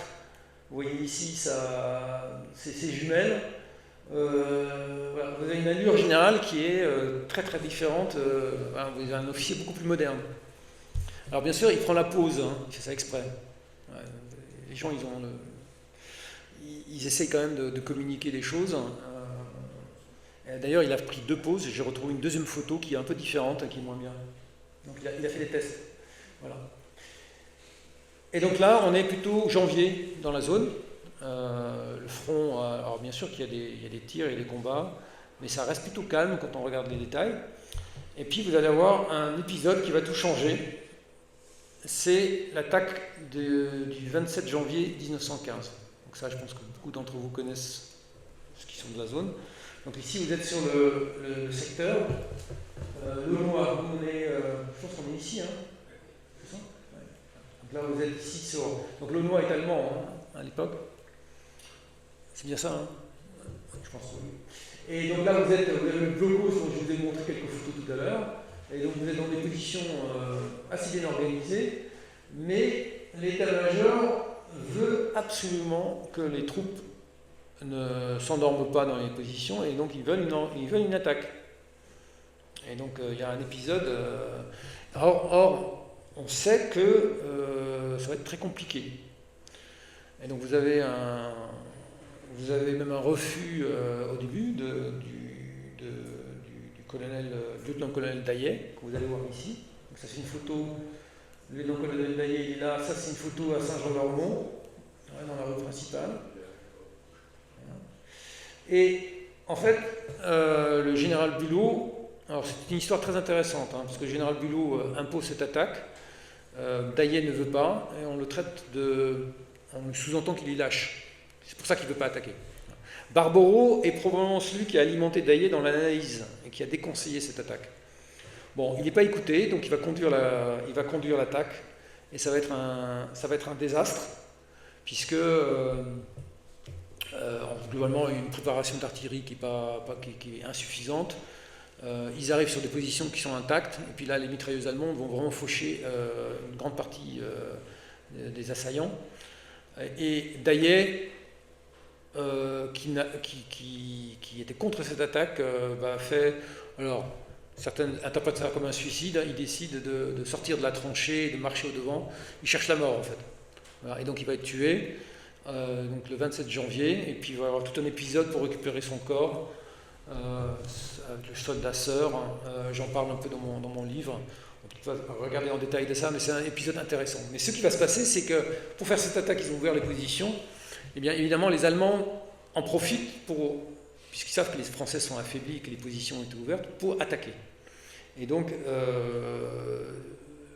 en février, je crois que c'est le 7 février, ils contre-attaquent et ils arrivent à pénétrer dans les lignes françaises. Voilà, donc c'est un peu la panique. Et on appelle Barboro, qui à l'époque est sur l'Ormont, on lui demande d'intervenir avec son bataillon pour essayer de sauver la position. Et ça va durer un mois où c'est des combats extrêmement durs, puisqu'en fait ils se sont infiltrés dans une partie des lignes, donc il va bloquer, il va murer certaines tranchées, il va réorganiser d'autres positions, il va faire ça avec le génie. Donc il y a une section du génie, je crois que c'est une section, c'est plus que ça même. C'est une section, Jean-Luc ? C'est une compagnie complète, mais alors je ne pense pas que la compagnie entière était là, je ne sais pas, avec un certain capitaine Cassoli qui va l'aider. C'est très intéressant cette participation des génies. pour justement réorganiser les positions. Ils vont faire venir aussi du matériel, des perforeuses. Et puis, ce qui va se passer, c'est que pendant cette période qui va être extrêmement compliquée pour la troupe, parce qu'ils sont vraiment mis sous forte pression, surtout qu'ils avaient déjà servi sur leur mont et qu'ils n'ont pas eu de pause, il va y avoir le début de la guerre des mines. Barboro entend pour la première fois, il repère des galeries qui commencent à être creusées sous les positions de la Fontenelle. Alors, tout de suite quand il entend ça, donc on creuse, c'est pas, il entame une contre-méthode qui est celle de la contre-mine, qui consiste en fait à construire des galeries contre les galeries qui sont en train d'être construites pour les faire sauter avant que les autres ne fassent sauter, de telle manière que les mineurs qui sont à l'intérieur soient ensevelis. Donc c'est une guerre assez cruelle et hyper dure. Et puis vous avez toujours ce bruit que vous entendez quand ils creusent. Puis il vaut mieux que vous entendiez le bruit, parce que si vous n'entendez plus le bruit, c'est que bientôt ça va exploser. Voilà. Et cette guerre des mines, qui est quand même un des faits très marquants sur la Fontenelle, va vraiment, les premières explosions, et Barboro sera déjà retiré de la zone, se passer entre avril jusqu'au 22 juin. Il va y avoir en tout 27 explosions. 12 françaises, 29 explosions, je crois, 12 françaises, 17 allemandes. Alors, vous voyez, donc, bien sûr, il y a des combats de forte proximité, l'ennemi est à 5 mètres parfois. Et finalement, fin mai, alors ils sont au bout du rouleau, lui-même dit dans ses lettres qu'il a des hallucinations. Donc c'est une troupe qui est soumise à un rythme d'enfer. Donc ils sont retirés du front pour le repos, et donc ils partent pas loin d'ici. Alors il appelle ça le château d'Étival, je ne sais pas si certains d'entre vous connaissent. Ouais. Et le château d'Étival, qui en fait est un peu aménagé, et ça a notamment appartenu au propriétaire des papeteries Clairefontaine, que vous connaissez certainement, ceux qui sont de la région. Et donc il lui parle d'un beau château. En tout cas, il dit qu'il dort, il fait des tours de cadran comme toute la troupe. C'est aussi le moment où ils vont être vaccinés contre la typhoïde. C'est un autre gros sujet. C'est que la typhoïde, c'est la maladie des mains sales, la guerre des tranchées, voilà, il y a des problèmes d'hygiène, et donc on se met à vacciner toute la troupe. Et en revanche, à l'époque, les vaccins, vous prenez ça, vous le voyez dans les témoins, et pendant 2 jours, ils sont hors service. Pendant 2 jours, ils sont incapables de faire quoi que ce soit. Voilà. Et ils ont un rappel. Voilà. Donc ça se passe à cette période-là. Ils se requinquent. Pendant cette période, on peut s'attendre à ce qu'ils fassent des formations. Et là, vous avez notamment ici, par exemple, vous avez une visite le 21 avril de Joffre, qui vient dans la zone. Voilà, donc là vous avez une photo, vous avez ici Baudouin qui est le nouveau, qui a remplacé Daillet, puis là vous avez le 133 qui est derrière. Vous notez ici, ça c'est une carte postale d'un soldat qui l'a envoyé à ma grand-mère. Là vous voyez aussi une autre mode qui est les cartes postales de propagande un peu qu'on donne aux soldats. Je ne sais pas s'il y a un commerce autour, mais c'est important. Voilà. Il y a une vraie politique de communication à partir des photos. On en verra quelques autres par la suite. Ensuite, après cette phase-là, à partir du mois de mai, ils retournent dans leur mont. Voilà. Ici, il y a plutôt la guerre des mines, vers la 627. Barboro est replacé dans leur mont, il voit ce qui se passe, mais c'est plutôt un secteur calme. Vous voyez ici aussi une évolution, l'uniforme qui continue d'évoluer. Le bleu horizon est introduit à partir de janvier. Les capotes bleu horizon arrivent ici juste avant l'attaque du 27 janvier. Et donc là, vous avez déjà une tenue d'officier qui a évolué en moins d'1 an. Voilà. Et là, il est tranquille, jusqu'à ce que dans l'autre côté de la vallée des Vosges, en Alsace, on a entendu parler d'un régiment qui était spécialisé dans les travaux publics. Et donc ils appellent 2 bataillons pour participer à une offensive qui se prépare en Alsace, de l'autre côté des Vosges. Et donc il part, et donc ça va être l'épisode de Netzoral.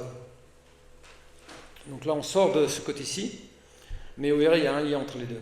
Donc les 2 bataillons partent,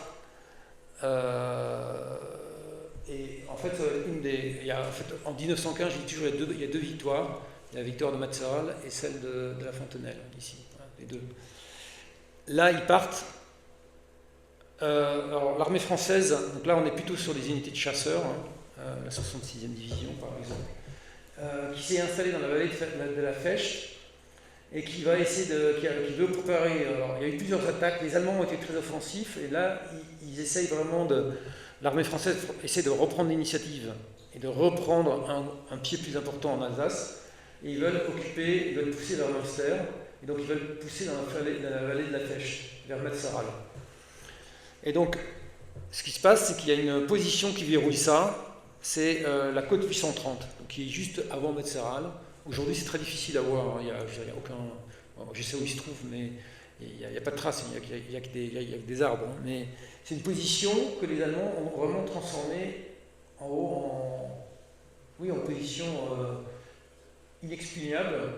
Les Français sont déjà cassés les dents 3 fois dessus ou 4 fois dessus.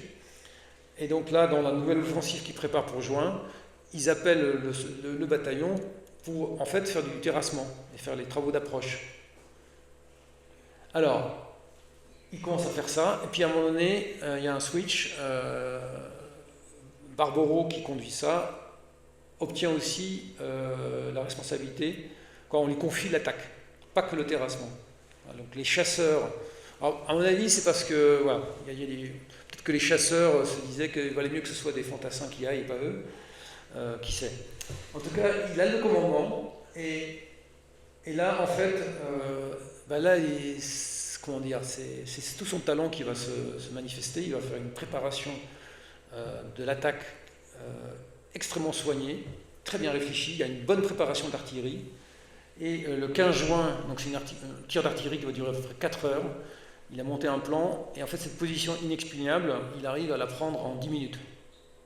Donc voilà, ça fait sauter le bouchon, et donc c'est vraiment toute la vallée qui va être ouverte, et donc qui va déboucher sur la prise de Metzeral quelques jours plus tard. Donc ça là c'est une photo qui a été prise. Alors vous savez, à l'époque, il y avait des soldats, beaucoup d'officiers qui avaient des petits pockets de chez Kodak qui prenaient des photos. Donc ça, c'est des photos qui ont été prises pendant la bataille, ce qui est quand même assez exceptionnel. Et je sais qu'il en existe une deuxième. Donc là, c'est juste, je dirais, peut-être 15 minutes, 20 minutes après, quand il vient inspecter les positions.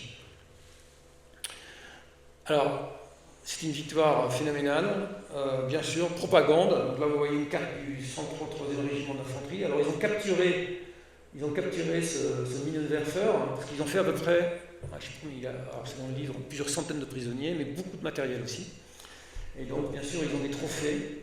Et donc là, ce Minenwerfer, c'est un mortier lourd, en fait, en français, a été capturé, donc ils vont l'exhiber un peu partout. Ça va même partir aux Invalides, à Paris.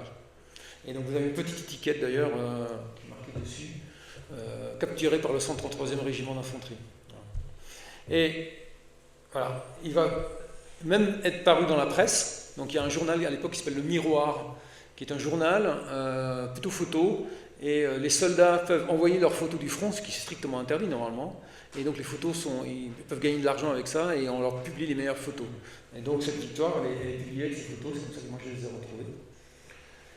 Et puis il y a même un film, que j'ai retrouvé, ça c'est intéressant. Ça existait déjà, c'est le premier film que j'ai vu sur la côte 830, alors c'est un peu après, c'est le film de propagande. Je vais vous en montrer quelques extraits, mais c'est intéressant. Donc vous voyez ce qu'il en reste, quoi. Donc, vous voyez les soldats qui se promènent, tout le terrain est bouleversé, hein. C'est-à-dire qu'il y a eu tellement d'obus qui sont tombés là qu'on ne voit plus grand-chose. Toutes les positions ont été prises, vous voyez. Alors bien sûr, ça passe ensuite, c'est diffusé ailleurs, hein, pour montrer la victoire française. On voit le fond de la vallée, on va voir, vous voyez, là on est en train d'essayer de dégager. Donc là, à nouveau, ce n'est pas des chasseurs, c'est des fantassins qu'on utilise pour ça, comme par hasard. Voilà. Et là, vous avez, les chasseurs se promènent. Mais c'est intéressant parce que là, vous avez les fusils qui sont capturés. Donc bien sûr, le cinéma vise à à faire de la propagande, hein, c'est pour montrer que c'est une grande victoire. Et puis vous avez, donc vous avez les chevaux, puis ce qui est intéressant c'est un peu plus tard, voilà, c'est le fameux Minenwerfer voilà, qui est filmé. Et alors il montre comment ça marche, vous avez une petite étiquette devant, et surtout il y a un petit truc que je voudrais vous montrer, c'est très amusant, voilà c'est ça. C'est qu'à un moment donné, ils ont un poilu, je ne sais pas si vous connaissez cette photo, mais là je l'ai vu en film. Il y a une photo que je connaissais, une carte postale, et en fait ils prennent un gamin et ils le placent dedans, vous voyez, comme ça. Alors vous avez une carte postale qui existe comme ça, où vous voyez comme ça le truc avec le gamin qui sort, et c'est vrai que c'est vraiment bizarre, mais grâce au film, j'ai vraiment compris ce qui se passait. Voilà. Et là vous avez la petite étiquette qui parle du 133e régiment d'infanterie. Voilà. Donc moi j'aime beaucoup ce petit passage.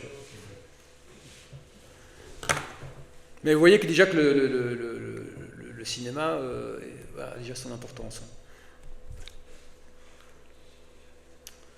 Voilà.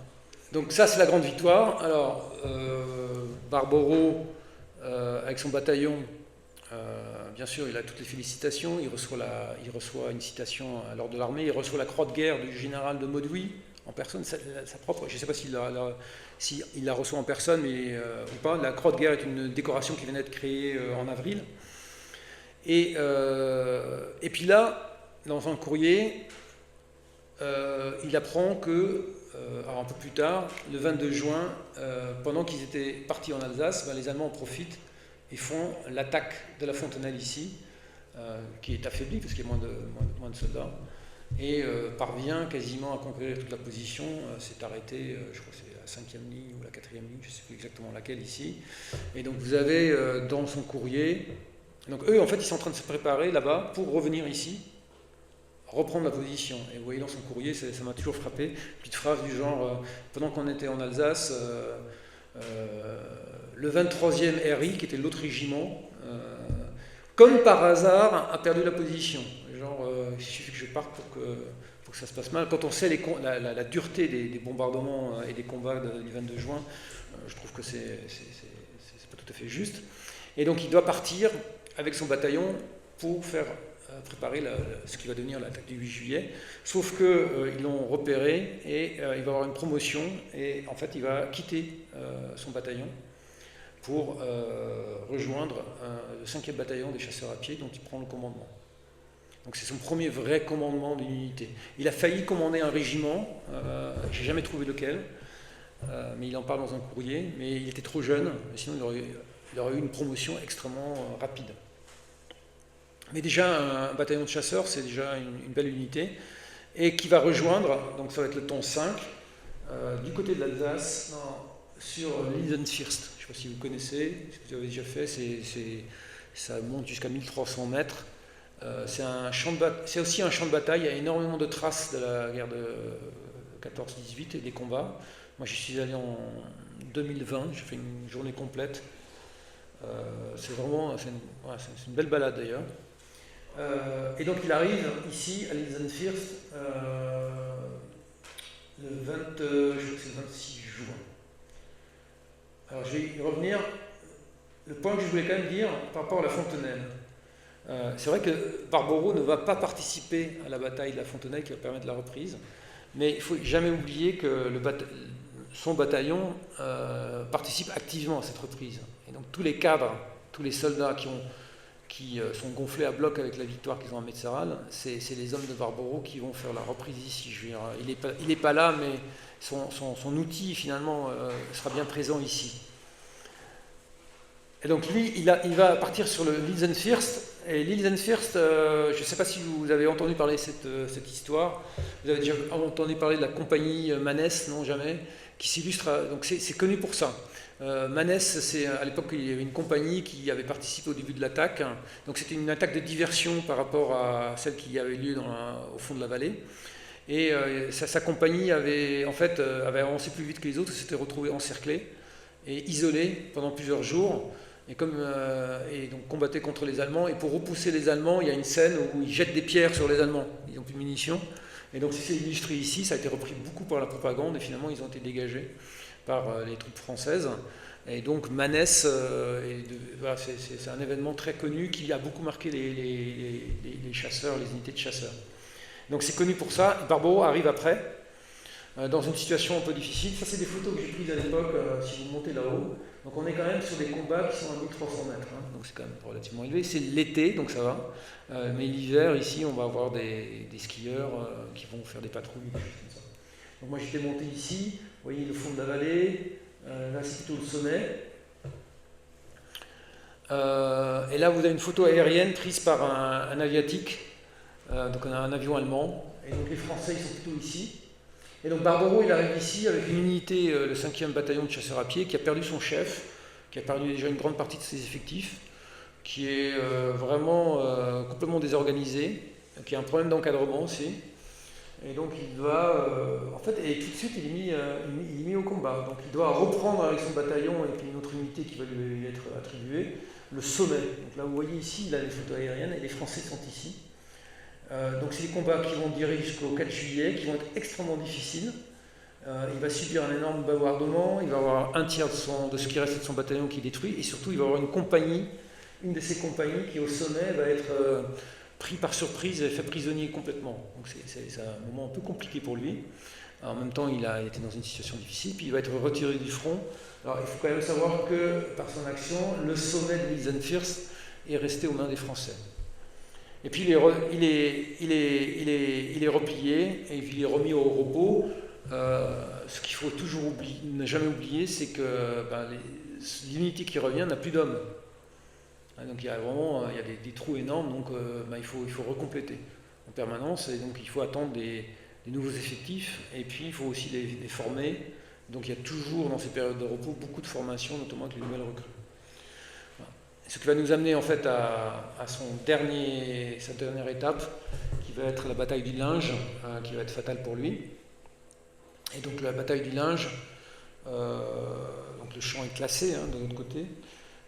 C'est la suite de l'offensive de Metzeral, sauf que globalement c'est plutôt quelque chose que Joffre veut faire, parce que globalement Puyderaguin, qui a cette victoire de Metzeral, qui est le général qui commande cet assaut, dit puisqu'on a pris Metzeral, et si on a continué vers Münster par la vallée, et Joffre il a en tête qu'il faut prendre l'école pour y arriver, donc il va préparer une opération. Le problème c'est que ça prend beaucoup de temps, que les Allemands ont le temps de se réorganiser, et que ça va devenir justement une bataille extrêmement compliquée et qui va être un échec pour les Français.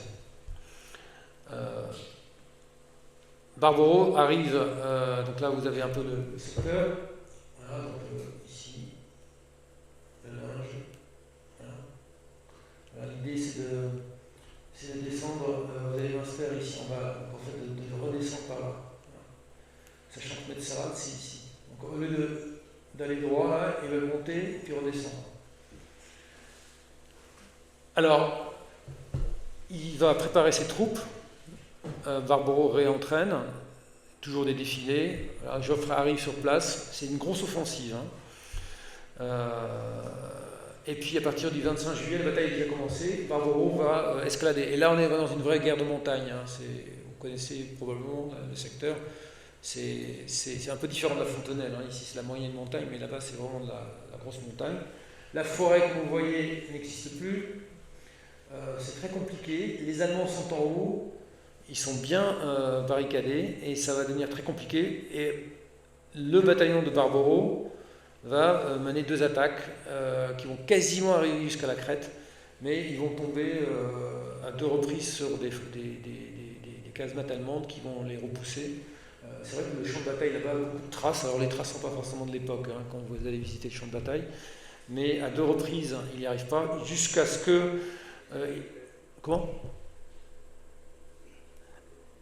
jusqu'à ce que le 4 août,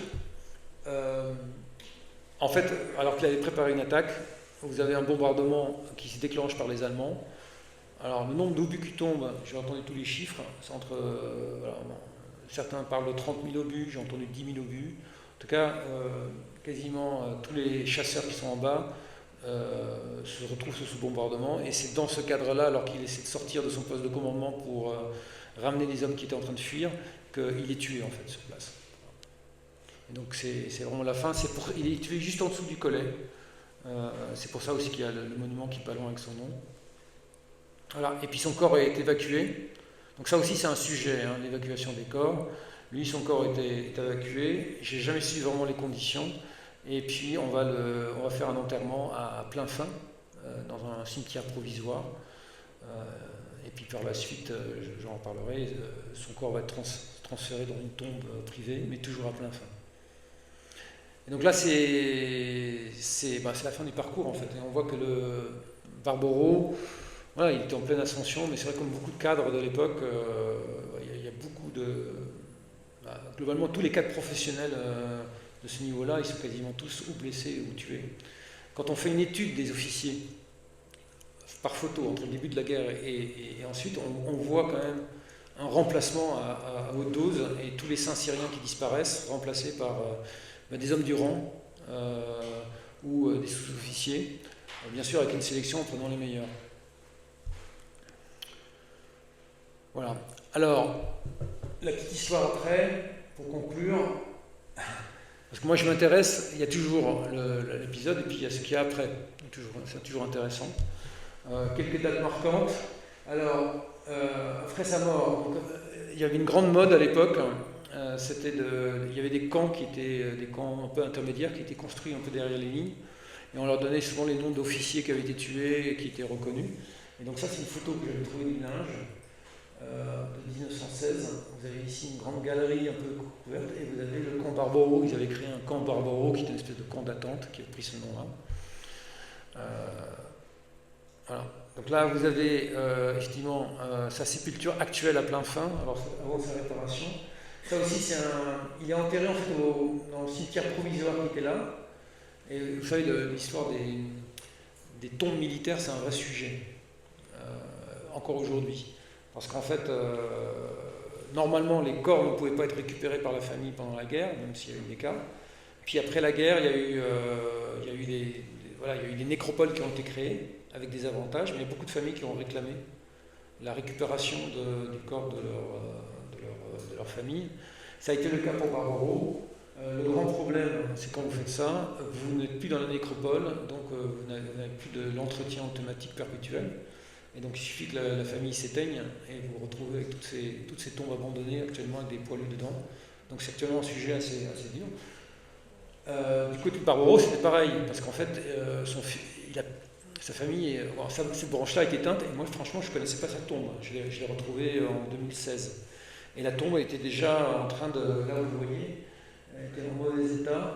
Alors avec ma mère, on l'a un peu réparée justement pour que la concession ne soit pas reprise. Il perd son fils, donc là c'est son fils unique, qui fait Saint-Cyr comme son père, mais sauf que lui il meurt d'un accident à Saint-Cyr. Donc c'est en fait la petite descendance.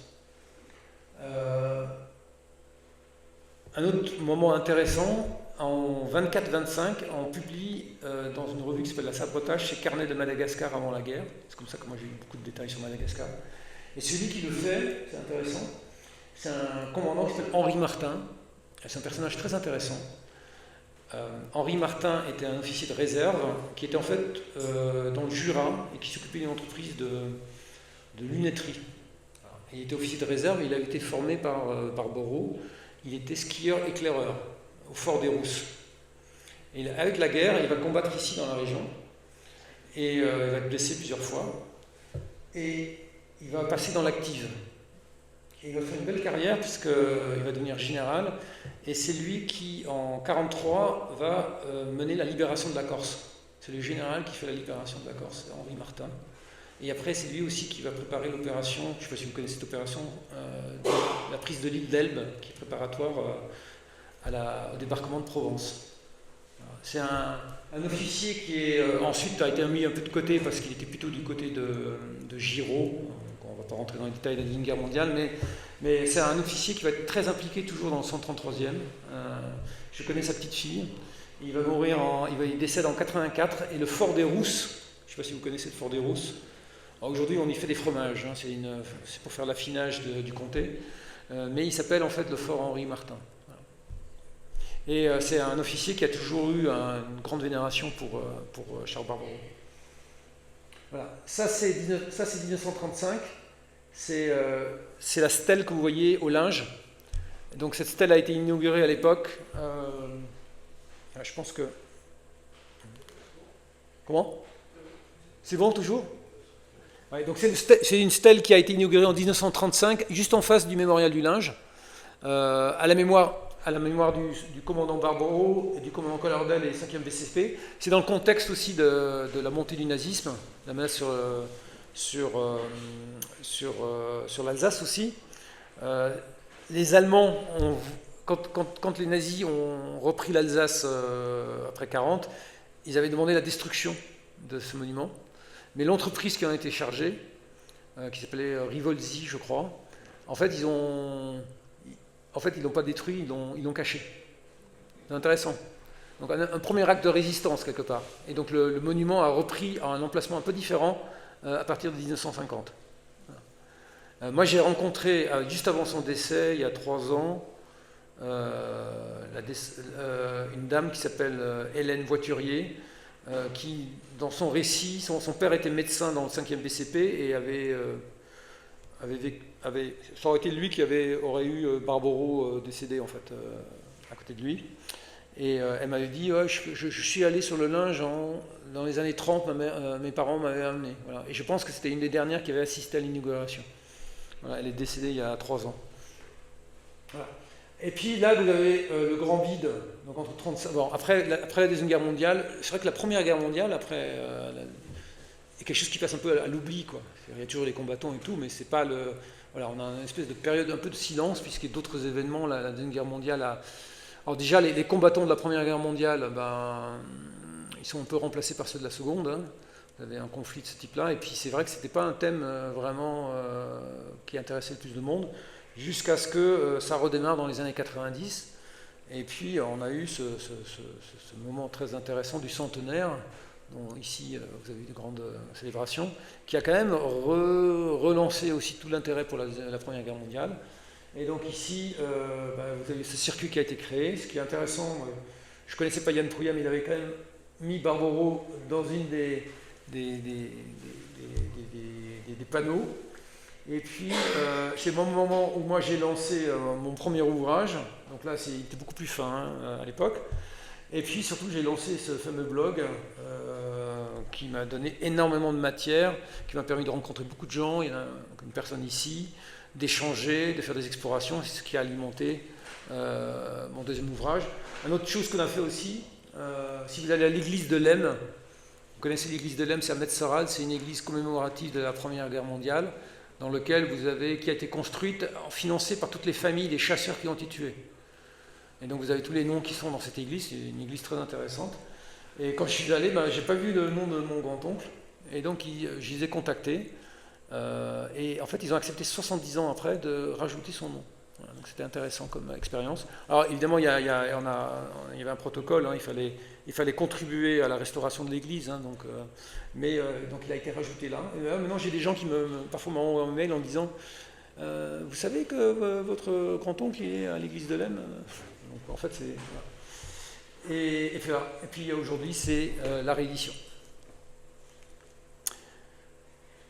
Voilà, je ne sais pas si vous avez... Voilà le grand parcours. Je ne sais pas si vous avez des questions éventuellement, ou des remarques, ou des choses que vous voulez soit faire sur le parcours, ou des sujets que vous voulez évoquer. Moi, je sais que non, j'étais intéressé, puisque là, vous avez découvert, donc, monsieur Bonhomme, c'est ça, non? C'est ça, oui, tout à fait. Vous avez découvert des traces au Spitzenberg, dans le secteur. Oui. Non, il n'y a pas la photo il n'y a pas la photo. Je pense que la photo que vous avez vue du Spitzenberg est dans un autre livre, je pense. Ouais. D'accord. Ok. Donc c'est vrai qu'on retrouve. Ce qui est intéressant, c'est qu'on retrouve que ce soit des documents ou des choses, on continue d'en revoir tous les jours. Hein. Voilà. Moi, j'ai encore toute une liste de sujets sur lesquels je suis en recherche. Voilà. Des photos que j'ai jamais trouvées. Voilà. J'ai plein de sujets. Et puis parfois, maintenant, avec Internet, vous voyez des choses qui remontent aussi, donc c'est intéressant.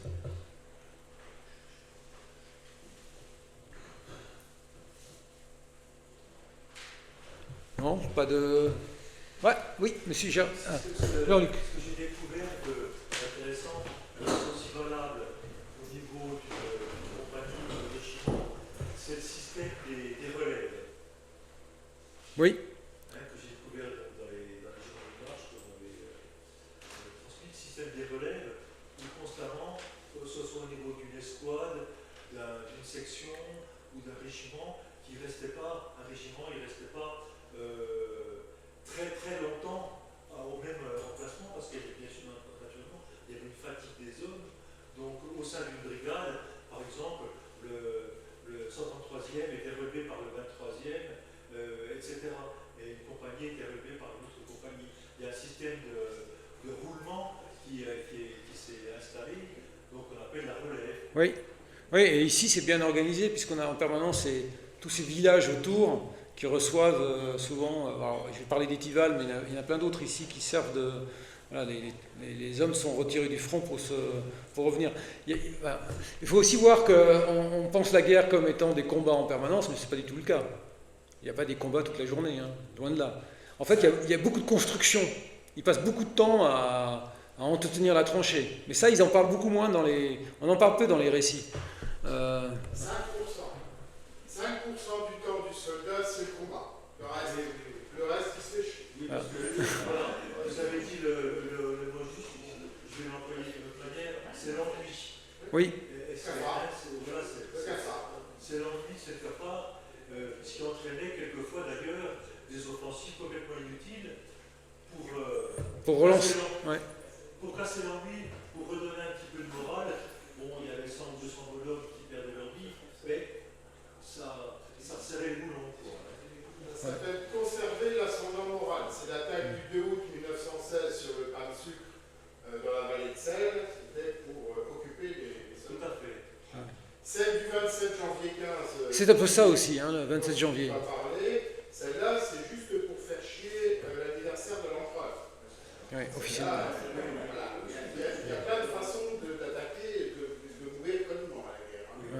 Oui, tout à fait. Parlez-en aux Ukrainiens. Aux Russes aussi. Non, mais surtout, parfois ces attaques, comment ils sont mal préparés, en fait. C'est surtout ça. Hein. Vous voyez, quand vous voyez la prise de Metzera, la côte 830, moi j'ai le plan détaillé que quelqu'un m'a passé, où il détaille toute la stratégie qu'il va mettre en œuvre. On voit que c'est un travail, et il y a une préparation des tirs d'artillerie, etc. Mais c'est fait, c'est de la mécanique, de la fine mécanique, quoi. Alors que c'est vrai qu'ici, l'attaque du 27 janvier, c'est fait n'importe comment, en fait. Hein. Donc, en fait, il fait ce qu'on appellerait aujourd'hui la liaison interarmes.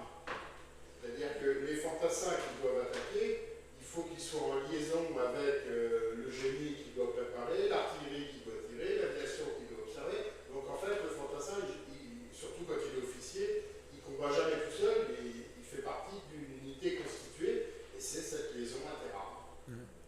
Et chacun communique ses plans. Hein. Barbero, il en a discuté avec la hiérarchie, mais il en discute aussi avec d'autres corps constitués. Quand on a publié le témoignage de Bond-de-la-Tour raconte bien comment il prépare une attaque, mais là on est en 1917, et il raconte bien comment il part sur le terrain avec un officier observateur d'artillerie, etc., etc. Ça se fait pas comme ça pour tuer des hommes. Hein. oui. Oui, et puis il y a des discussions dans les préparations. C'est vrai que moi j'ai noté que Barbero, il a un caractère assez entier, et à plusieurs reprises il a des échanges compliqués avec sa hiérarchie. Hein. Donc il discute les ordres. Voilà. C'est pas qu'il désobéit, mais il va exiger plus d'artillerie. Il va demander plus d'hommes. Bon. Et on le voit parce qu'en fait, ces choses-là, souvent il y a des soldats qui sont autour et qui l'entendent. Et donc là, vous avez la rumeur avec des légendes parfois qui sont constituées, qui commencent à aller dans le régiment concernant ces ordres-là. La relève, oui. Il faudrait chercher s'il n'a pas été sanctionné pour avoir pris fait et cause pour Daillet. Moi, j'ai rien trouvé moi, j'ai son dossier militaire, j'ai rien trouvé. Ouais. C'est étonnant parce que Bulot, c'était un vrai sale con. Et là, pour le coup, mais n'oubliez pas que Barbero, il était dans l'Ormont, donc il était loin. Dans cet épisode, il a fait peut-être la reconnaissance et les recommandations, mais il n'était pas sur le secteur. Et ensuite, c'est quand même lui qu'on va appeler pour réparer les dégâts. Voilà. Et là, c'est vrai que la relève, c'est intéressant. Et l'autre sujet qui est intéressant avec la relève, ça va être les permissions. Parce que autant la relève, ça va durer, on va le voir rapidement, mais les permissions vont mettre du temps à être mis en place. Hein. C'est-à-dire que la première année, il n'y a pas de permission, hein, à ma connaissance. Je crois que c'est plutôt l'été 1915. Voilà. Alors, en revanche, ce qu'on voit, c'est que parfois la famille vient au front. On voit à plusieurs reprises, moi j'ai plusieurs témoignages, où on voit le père, la mère qui viennent au front et qui ont des rencontres pas très loin ici avec des soldats. Oui, pas au front. Hein. Non, pas au front. Non, mais... Souvent, ils viennent à Saint-Dié. Oui, mais alors Saint-Dié, mais même plus proche, hein, j'ai des exemples plus proches. On voit Cornet-Auquier, sa famille vient, Corcelles aussi, à la visite de ses parents. Et donc on voit la famille qui s'approche quand même des lignes, pas directement au front. Ils ne sont pas en train de serrer la pince dans les tranchées, on est d'accord. Le vrai front actif commence à Dnieper. Ouais. Et jusqu'à Dnieper, on peut y aller. Et vous l'avez dit en introduction, c'est l'impréparation qui paraît complètement incompréhensible de l'armée française.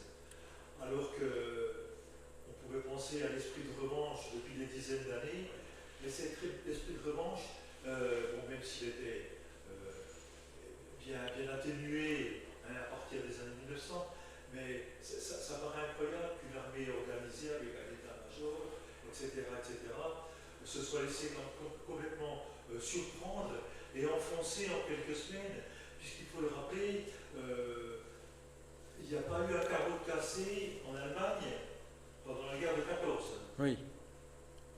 Ça, c'est parce qu'on a préféré l'armistice à la poursuite de la guerre à la fin. Hein, mais... Oui, non, mais ouais. Ce que je dis naturellement, c'est que sur le front occidental, la guerre s'est déroulée en France, en Belgique, oui. Mais il n'y a pas eu un coup de feu tiré en Allemagne.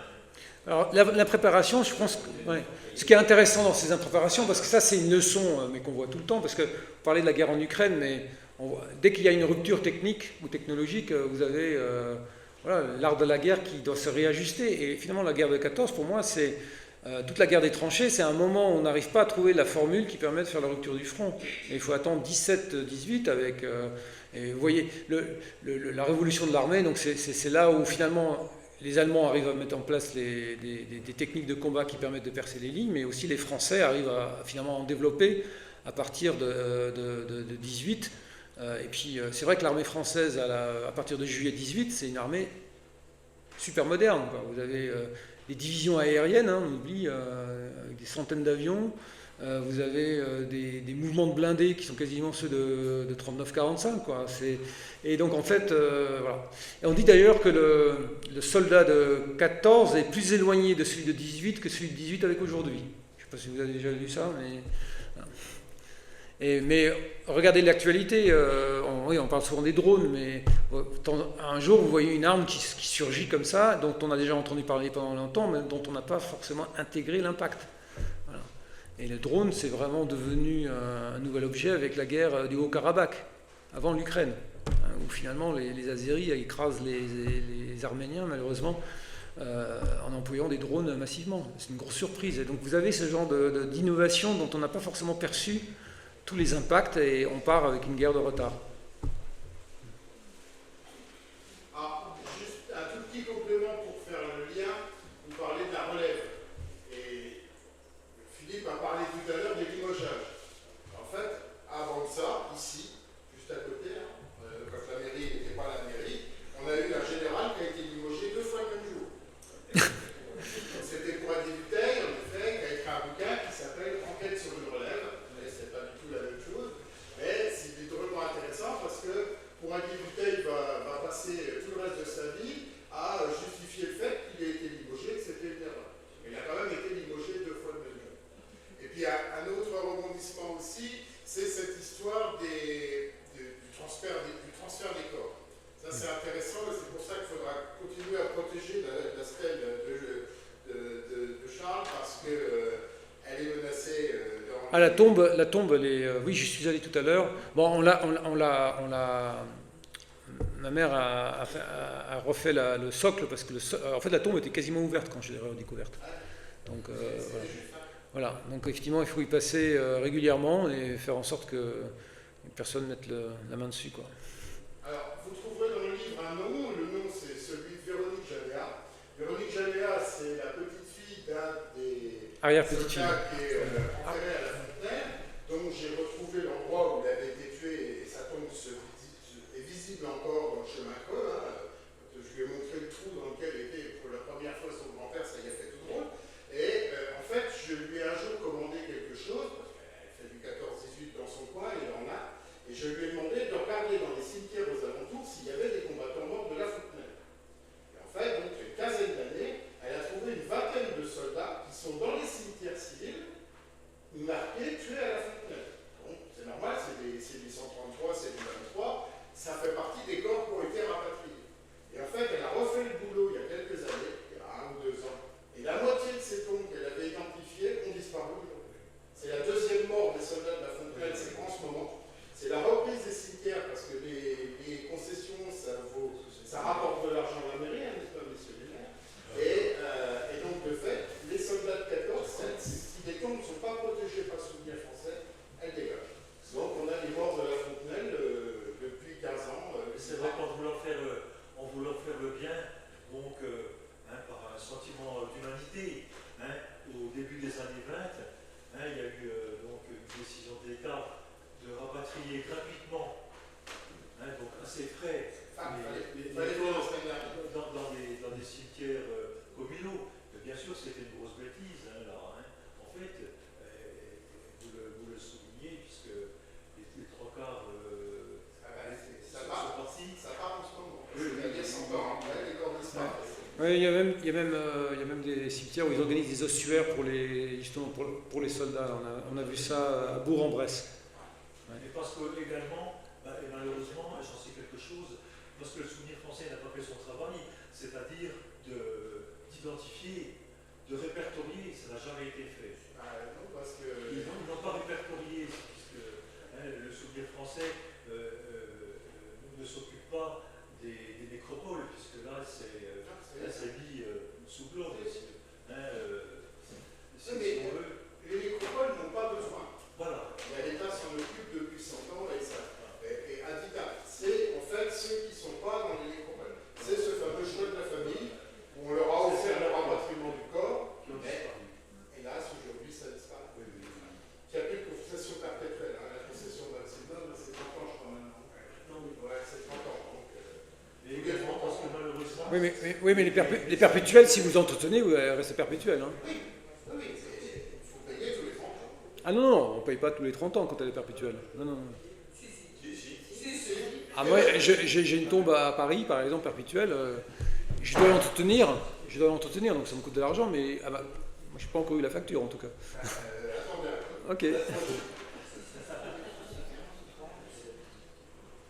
Non, la titulature de la perpétuelle n'existe plus. La concession maximum, c'est 30 ans. Mais si vous renouvelez, ça peut faire perpétuité. Mais il faut faire de la place.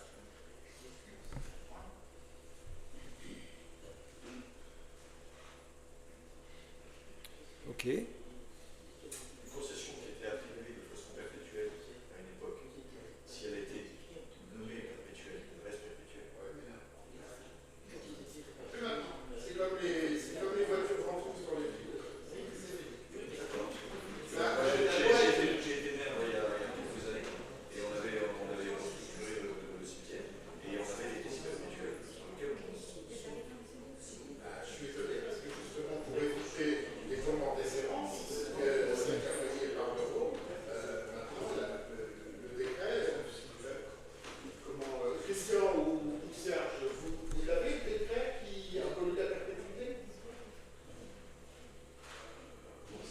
On n'en fait plus, mais c'est qui a été perpétuelle. Ça fait déjà 15 ans, hein, parce qu'on a 2 maires dans la salle. Non, j'y étais aussi. Mais celle-là, il y a une quinzaine d'années, l'histoire de la perpétuité qui est tombée, elle a été faite pour faire tourner les concessions. Oh, je peux en parler, il suffit de taper sur le chat GPT, ça doit déjà trouver, mais c'est vraiment fini, quoi. Ok. C'est pour ça que, nous, à Saint-Dié, on connaît bien le problème, puisque toutes les anciennes chapelles en déshérence ou pas, ont perdu